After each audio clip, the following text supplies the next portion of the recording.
আল্লাহ তাআলা বলেন ওয়া মান ইয়াত্তাকিল্লাহা ইয়াজআল লাহু মাখরাজা ওয়া ইয়ারযুকুহু মিন হাইথু লা ইয়াহতাসিব।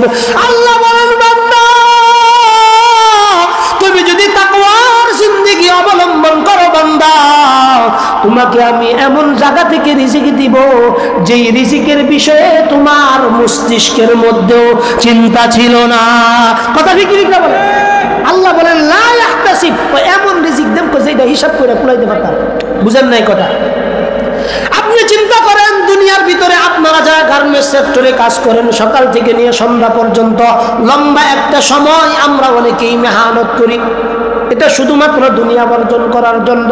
আর আল্লাহ বলেন বান্দা সহজে আমি দুনিয়া অর্জন করার জন্য তোমাকে অফার দিতেছি, তুমি যদি তাকওয়ার জিন্দেগি অবলম্বন করো, মাফের জিন্দেগি যদি তুমি অবলম্বন করতে পারো, আমি রব তোমার জন্য আসমান ফেরে রিজিকের ব্যবস্থা করে দিব। আল্লাহ তাআলা কোরআনে কারীমের ভিতরে বলেন ওয়া মা মিন দাব্বাতিন ফিল আরদি ইল্লা আলাল্লাহ রিজকুহা ওয়া ইয়ালামু মুস্তাকাররাহা ওয়া মুস্তাওদাআহা কুল্লু ফি কিতাবিন মুবিন। চিল্লায়ে বলা যাবে কি আল্লাহু আকবার? আল্লাহ বলেন জমিনে বিচরণকারী যত প্রাণী আছে সমস্ত প্রাণীর রিজিকের ব্যবস্থা কে করেন? আরো জোরে বলতে হবে কে করেন? চাকরি আমাদেরকে খাওয়ায় না, ছেলে বিদেশে থাকে ওইটা আমাদেরকে খাওয়ায় না, আমাদেরকে কে খাওয়ায়? যিনি আমাদেরকে জবান দিছেন, মুখ দিছেন, তিনি আমাদেরকে খাওয়ায়। কথা ঠিক না বলে? এখন আমরা মনে করি যে ছেলে বিদেশে আছে এই কারণে ছেলে টাকা পাঠাইতেছে, নইলে আমার বৃদ্ধ বয়সে কি অবস্থা হইতো। ইমান কিসের উপরে ডাললাম? কথা বল না কে? বিদেশের উপরে, ছেলের বিদেশের উপরে ইমান ডাললাম। আল্লাহ কো বান্দা কিচ্ছু রাখতো না, তোরা যেহেতু আমি মুখ দিছি উত্তম রিজিকের ব্যবস্থা আমি করে দিব যদি তুই ওয়া মান ইয়াতাওয়াক্কাল আলাল্লাহ ফাহুয়া হাসবু। আল্লাহ বলেন তাওয়াক্কুল করে দেখ, হিসাব ছাড়া আমি দেব। সুবহানাল্লাহ কইতেন না?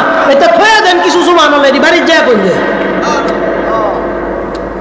সুবহানাল্লাহ বলার ফায়দা তো এই কাশরে তো কম ওয়াজ হইছে না, বহুত বড় বড় উলামায়ে কেরাম ওয়াজ করছেন, এরপরে সুবহানাল্লাহর আওয়াজটা এত আস্তে আস্তে, এটা বড় কষ্টকর বিষয়। সুবহানাল্লাহ একবার কইলে দুনিয়ার হায়াতে জান্নাতের মধ্যে একটা গাছ আল্লাহর পক্ষ থেকে বুইনা দেয়। এই গাছের লম্বা আর এই গাছের ছায়া কথা নিদুক।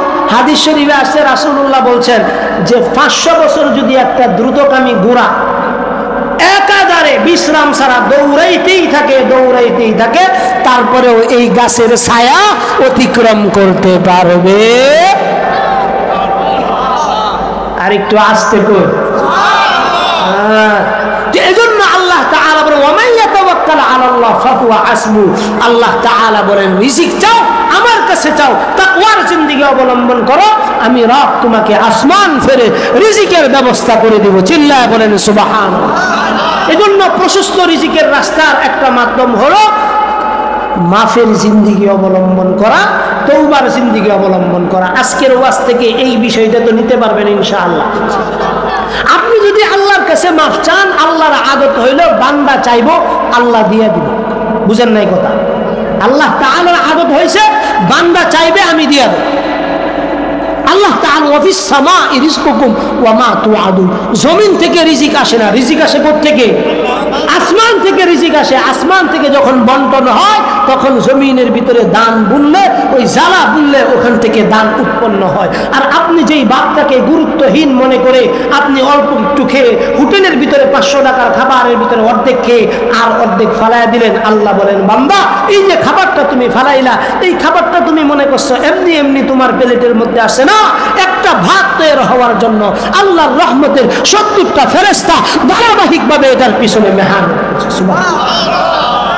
কতক্ষণ মেহনত করছে? লম্বা সময় মেহনত করার পর পৃথিবীতে অনেক কিছু আবিষ্কার করতে পারছে, কিন্তু একটা চাউল কি ভাত কি আবিষ্কার করতে পারছে? পারবে না। বিজ্ঞানীদের মহান বিজ্ঞানী মহান রব তিনি জানেন পৃথিবীর ভিতরে কিছু জিনিস আছে, এগুলো যদি আমি আমার বান্দার হাতে দিয়া দেই, এগুলো যদি আমি আওয়ামী লীগের হাতে দিয়া দেই, বিএনপির হাতে দিয়া দেই, জামাতের হাতে যদি দিয়া দেই, বর্তমান যে সরকার আছে তাদের হাতে দুই দিয়া দেই, তাহলে আমার অনেক বান্দা আছে না খেয়ে মরতে হবে। এজন্য রব তার হাতে তিনটা জিনিস রাখছেন। এক নাম্বার হায়াত মউত, এই দুইটা আল্লাহর হাতে রাখছেন। এগুলো যদি কোনো মানুষের হাতে দেওয়া হয়তো, মানুষ এই পরিমাণ নিকৃষ্ট একটা প্রাণী, আবার এই পরিমাণ সম্মানী একটা প্রাণী, তাদের হাতে যদি দুনিয়াবি কোনো বিষয়ের ক্ষমতা আল্লাহ তাআলা দিতেন, তারা এই দুনিয়াকে তাদের উপযুক্ত মানুষদেরকে দিতেন, আর অনুপযুক্ত যারা আছে, অপছন্দের যারা আছে, তারা এমনিতেই না খেয়ে এই দুনিয়াতে মরতে হইতো। এজন্য আল্লাহ তাআলা বলেন, কুলিল্লাহুম্মা মালিকাল মুলক تؤتي الملك من تشاء وتنزع الملك ممن تشاء وتعز من تشاء وتذل من تشاء بيدك الخير إنك على كل شيء قدير। আল্লাহ তাআলা বলেন, বান্দা কিছু জিনিস আছে এটা আমার হাতে রাখছি, ইজ্জত, সম্মান, দান দৌলত, হায়াত মউত, এগুলো আমার হাতে রাখছি। কারণ এগুলো যদি দুনিয়ার রাজা বাচ্চাদের হাতে দেয়, তাইলে আওয়ামী লীগ এনে বিএনপির খাইবার দিত না। এজন্যই তো এই দেশে ফ্যাক্টরিগুলো দখলের মহারা শুরু হয়েছে। একদল গেছে, আরেক দল আইতেছে, শুধুমাত্র আমরা দেখতেছি মারামারি আর কারাগারি। কথা কি লিখতে বলে?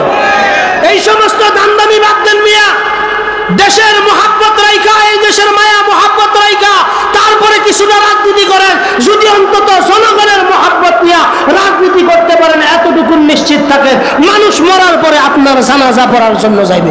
এই দেশে এমন নেতা আছে, দেশ স্বাধীন করছে, অনেক কিছুরই অবদান হয়েছে, কিন্তু মরার সময় তার জানাজার ভিতরে লোক নাই। কারণ কি জানেন? কারণ একটাই, মানুষ যতটা ভালোবেসে তাকে সামনের অগ্রসর করে দিছিল, সে যখন অগ্রসর হয়ে গেছে, পরে এই মানুষের পিছন দেয় বাঁশ দিছে। এই কারণে জানাজায় লোক থাকে না। এটা ঠিক কইলেও ঠিক, না কইলেও ঠিক। এজন্য সতর্কতার জিন্দেগি অবলম্বন করা। আমি থাকতে যেন আমার পিছনে কেউ বদলা না দেয়। আমি মরলে যেই এলাকাতে আমি মরবো, এই এলাকার মানুষের সাথে আদাওয়াতি দুশ্মনী, তাদের সাথে কোনো জোর জুলুম যেন না করি। কারণ পৃথিবীর ভিতরে ওই ব্যক্তি সবচাইতে গাদ্দার, যে তার স্বজাতির সাথে গাদ্দারি করে। আপনারা বলেন, বিগত 17 বছরে আমার দেশ থেকে 16 লক্ষ কোটি টাকা যারা পাচার করলো, তারা কি এই জাতির সাথে গাদ্দারি করে নাই?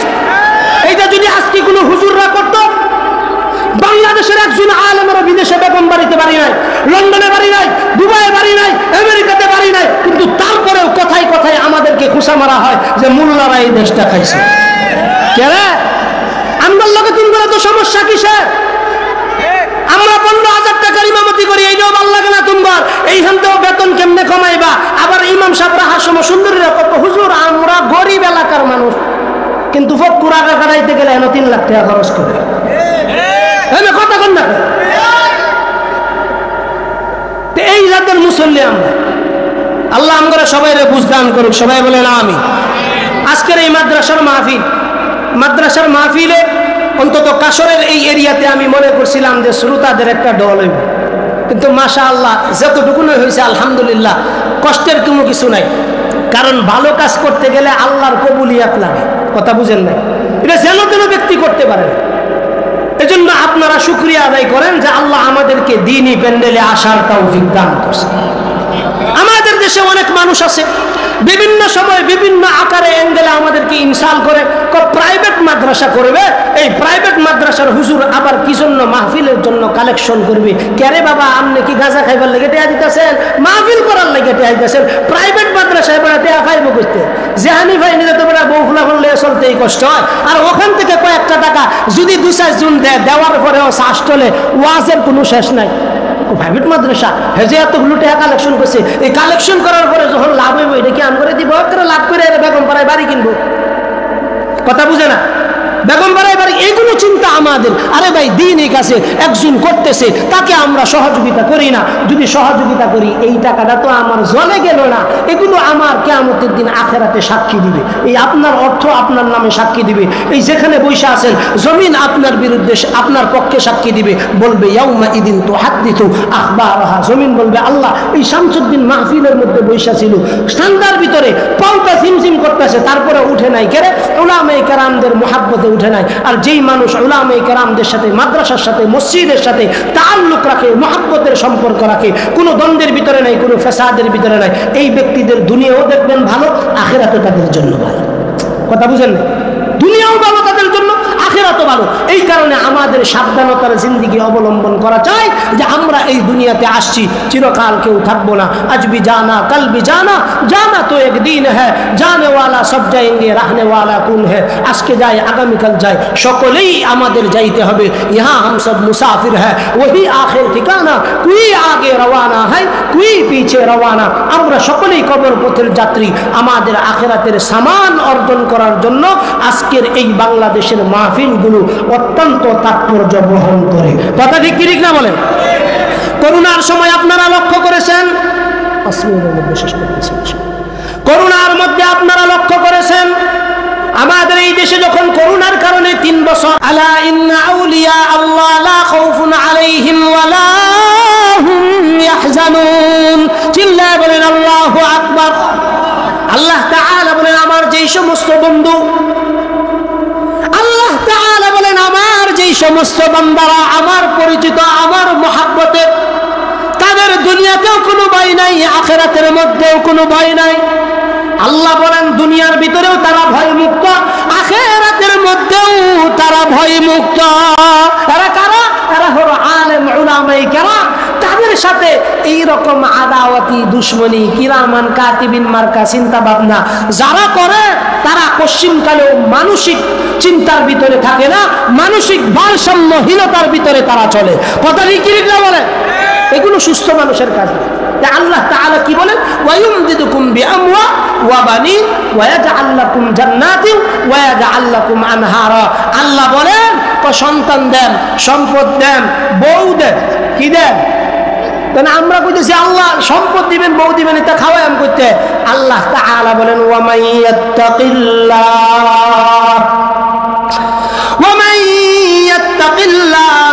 يجعل له مخرجا ويرزقه من حيث لا يحتسب। আল্লাহ তাআলা বলেন বান্দা তুমি যদি তওবা করো, তওবার জিন্দেগি যদি তুমি অবলম্বন করো, তওবার পরে যেই জিন্দেগিটা তোমার জন্য অপেক্ষা করবে সেই জিন্দেগিটা হলো তাকওয়ার জিন্দেগি। কিসের জিন্দেগি বাবা একটু জোরে বলেন? তাকওয়ার জিন্দেগি যদি বান্দা তুমি অবলম্বন করতে পারো। আমি এত সুন্দর কিচ্ছাও বলতে পারি না, কিচ্ছা বলার যোগ্যতা আমার নাই, কারণ আমি এই মাহফিলগুলোতে যেই কথাগুলো বলি, এই কথাগুলো একমাত্র যেন আমি মরার পরে সদকায়ে জারিয়া হিসাবে এই কথাগুলো আমার আখিরাতে কামে লাগে। এই কারণে চিন্তা ভাবনা করে উম্মতের ফিকির নিয়ে আমি কথা বলি। দুনিয়া অর্জন করার কোনো চিন্তা নাই। দুনিয়া অর্জন করার জন্য বহু খাত আল্লাহ তাআলা আমাদেরকে দিয়েছেন, কিন্তু এই ওয়াজের ময়দানগুলো পবিত্র একটা ময়দান। এই ময়দানের ভিতরে হালাল হক কথাগুলো বলার মতো মানুষ এই যুগে বড়ই অভাব। কথা ঠিক কি না বলে?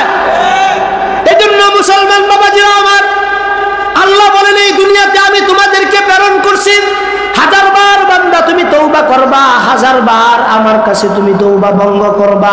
আল্লাহ তাআলার কাছে ওই বান্দাই সবচাইতে উত্তম যেই বান্দা গুনাহ করার সঙ্গে সঙ্গে আরেকটা নেকির কাজ করে ফেলে।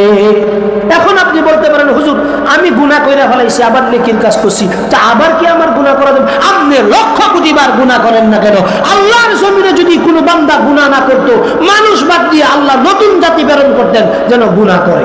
কথা বুঝেন নাই? কথা আমরা আম্মা আব্বার কাছে কোন সময় বেশি চাই? যখন দেখি যে আব্বা আম্মা ফুরফুরা মেজাজে থাকে। কথা ঠিক না বেটি? নামাজ পড়ার পরে আমরা সালাম ফিরাইয়া কি পড়ি গো? সবাই কথা কই। নামাজ পড়ার পরে আমরা সালাম ফিরাইয়া কি বলি? নামাজ পড়ার পরে আমরা যখন সালাম ফিরাই, সালাম ফিরানোর পরে আমরা কি বলি? আরে ভাই রে, আস্তাগফিরুল্লাহ কোন এই কথাটা 4 বার জিগাইলাম, তো বারবার বলছি সালাম ফিরানোর পরে আমরা কি বলি? আস্তাগফিরুল্লাহ। নামাজ কি খারাপ কাজ করছি? আস্তাগফিরুল্লাহ কেড়ে বললাম।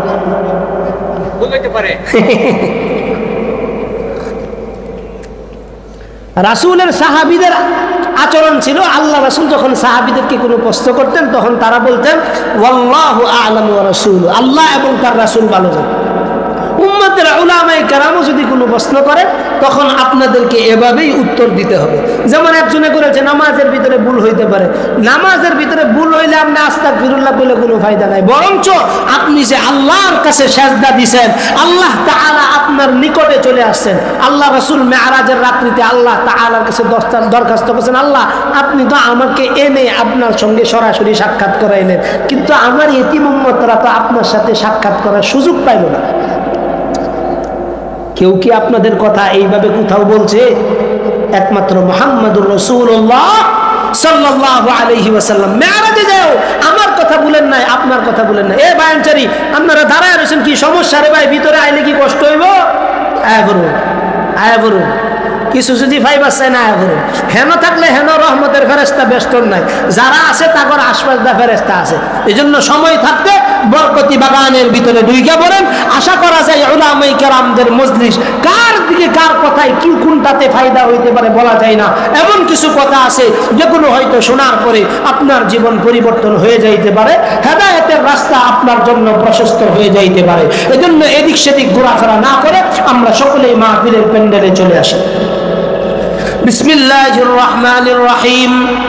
فقلت استغفروا ربكم إنه كان غفارا يرسل السماء عليكم مدرارا। রব বলেন বান্দা তুমি আমার কাছে তওবা করো, আমার কাছে মাফ চাও। আমি বললাম মালিক আমার মাফ চাইলে আপনি আমাকে কি দিবেন? রব বলেন বান্দা তুমি যদি আমার কাছে মাফ চাও আমি রব তোমাকে সর্বপ্রথম যেই জিনিস দিব সেটা হলো আল্লাহ তাআলা বলেন ইউরসিলিস সামা আলাইকুম মিদরারা। চিল্লায় বলা যাবে কি আল্লাহু আকবার। আল্লাহ তাআলা বলেন বান্দা আমার তুমি যদি আমার কাছে মাফ চাও আমি রব আসমান ফেরে তোমার জন্য রহমতের বাড়ি দ্বারা বর্ষণ করব। কে বাড়ি দ্বারা বর্ষণ করবে? আল্লাহ তাআলা রহমতের বাড়ি দ্বারা বর্ষণ করবেন। তারপরে আপনি বললেন আল্লাহ আপনি কি শুধু আমাদের জন্য ফসল আবাদের জন্য রহমতের বাড়ি দ্বারা দিবেন, আর কিছু কি আমাদেরকে দিবেন না? রব বলেন বান্দা এটা তো শুধু 1 নাম্বার জিনিস বললাম। 2 নাম্বার জিনিস বান্দা সবচাইতে যেই জিনিসের জন্য তোমরা পেরেশানি করো, আমরা সকলেই দুনিয়ার ভিতরে পেরেশানি করি সম্পদের জন্য, একটা সুন্দর বিবির জন্য, হালাল কিছু সন্তানের জন্য। এটা আমাদের জীবনের সবচাইতে বড় চাওয়া। কথা ঠিক না বেঠিক? আল্লাহ তাআলা বলেন ওয়ায়ুমদিদুকুম বিআমওয়ালিন ওয়া বানিনা ওয়া ইয়াজআল লাকুম জান্নাতিন ওয়া ইয়াজআল লাকুম আনহারা। চিল্লায় বলেন আল্লাহু আকবার। আল্লাহ তাআলা বলেন বান্দা ইস্তিগফারের জিন্দেগি যদি অবলম্বন করতে পারো, ক্ষমা চাওয়ার জিন্দেগি যদি তুমি অবলম্বন করতে পারো, 1 নাম্বার জিনিস তোমাকে আমি রহমতের বৃষ্টি দিব। 2 নাম্বার জিনিস আল্লাহর পক্ষ থেকে আমাদের জন্য বরাদ্দ। আল্লাহ তাআলা বলেন ওয়ায়ুমদিদুকুম বিআমওয়াল। আল্লাহ কয় তুমি বান্দা যেই পেরেশানির মধ্যে থাকো তোমার সন্তানের জন্য, সম্পদের জন্য, আল্লাহ বলেন এই 2টা আমি রব তোমাকে ভরপুর দান করে দিব। কে দিবে? আমি চিন্তা করে পাই না অনেক মানুষ পেরেশানি করে সকালবেলা 5টার সময় ঘুম থেকে উঠা তাড়াতাড়ি দেখবেন খাবার রেডি, সবকিছু রেডি, ডিউটি হয়েছে 6টা থেকে 5টার সময় ঘুম থেকে উঠা চলে যায়। এই ব্যক্তিটা যাওয়ার সময় ইচ্ছা করলে 2 মিনিটের ভিতরে ফজরের 2 রাকাত ফরজ নামাজ আদায় করে তার কাজের মধ্যে যাইতে পারে। কথা ঠিক না বলে? কিন্তু নাফরমান দুনিয়া অর্জন করার জন্য রাত্রে 4টার সময় ঘুম থেকে উঠতে পারে, কিন্তু যেই মালিক বরকতের দরজা ফজরের নামাজের সময় খুলে রাখছেন, আল্লাহর কদমে একটু সাজদা দিবে, এই সাজদা দেওয়ার নসিব তার কপালের মধ্যে জুটে না। এজন্য পেরেশানি। এজন্য কি এরা পেরেশানির মধ্যে থাকে। আপনারা বলেন যে আমরা হুজুর ঘরে আপনারা কয়টি বেতন দেন গো?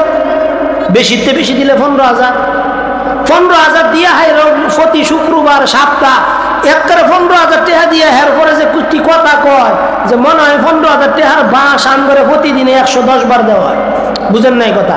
শাস্ত্রল হুজুররা কেন বইছে, হুজুর কেন বেশি কথা কয়, হুজুর খেললে গিয়ে জোরে আটটা যা, হুজুর খেললে গিয়ে বউলে মার করে, হুজুর দুষের অভাব নাই। কথা ঠিক না বেরি? আমগো দেশে কিছু মানুষ আছে কিরামান কাতিবিন ফেরেশতারা অত কিছু লেখতারে না, কিছু মুসল্লি আছে সেইতে বেশি কিছু ইমামের গুণ ধরে আছে না নাই? এগুলো হইল আন্তর্জাতিক ইতর। কিয়ামতের দিন আল্লাহ তাআলা তাদের জন্য স্পেশাল কিছু শাস্তির ব্যবস্থা রাখবেন। এক নাম্বার, আল্লাহ তাআলা যেই সমস্ত মুহাব্বতের বান্দাদের সাথে আদাওয়াতি দুশমনী কেউ রাখবে, আল্লাহ তাআলা তার সঙ্গে আদাওয়াতি দুশমনী শুনবে। কথা বুঝেন না? হ্যাঁ,